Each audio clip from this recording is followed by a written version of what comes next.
পড়াশোনা করো, পরীক্ষায় ভালো রেজাল্ট করো, তাহলে জীবনে সুখ আসবে। আমিও সেই সুখের আশায় দিন রাত পড়াশোনা করতে শুরু করলাম।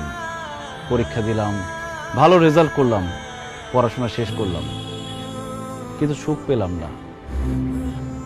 বরং চাকরি নামের একটা দুশ্চিন্তা আমার জীবনে চলে আসলো। সবাই বলতে শুরু করলো, যদি ভালো চাকরি পাও তাহলে জীবনে সুখ পাবা।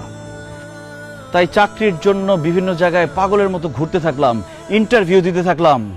অবশেষে আমার চাকরিটা হলো ঠিকই, কিন্তু আমার জীবনে সুখ আসলো না। অফিসে কাজের প্রেসার, বসের প্রেসার, প্রমোশনের প্রেসার, আমার জীবন থেকে সুখ আরো বেশি হারিয়ে গেল। এরপরে ভাবলাম, জীবনে যদি একটা বউ আসে তাহলে হয়তো জীবনে সুখ আসবে। বউ আমার পাশে বসে থাকবে, মিষ্টি মিষ্টি কথা বলবে, রান্না করে খাওয়াবে, আদর করে রাতে ঘুম পাড়িয়ে দিবে।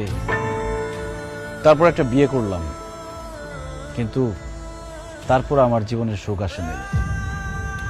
অফিসের প্রেসারের সাথে আমার জীবনে আরেকটা প্রেসার যোগ হইল, সেটার নাম হচ্ছে বউয়ের প্রেসার। কাজের জন্য অফিসে বেশি সময় দিলে বউকে সময় দিতে পারি না, বউকে বেশি সময় দিলে অফিসে সময় দিতে পারি না, বউকে বেশি সময় দিলে অফিসে বসের ঝাড়ি খেতে হয়, অফিসে বেশি সময় দিলে বউর গোমরা মুখ দেখতে হয়। তারপর আজকে এটা লাগবে, কালকে সেটা লাগবে, পরশু ওইটা লাগবে। যখন যা চায় সেটা এনে দিলে সংসারে শান্তি, না এনে দিলে অশান্তি।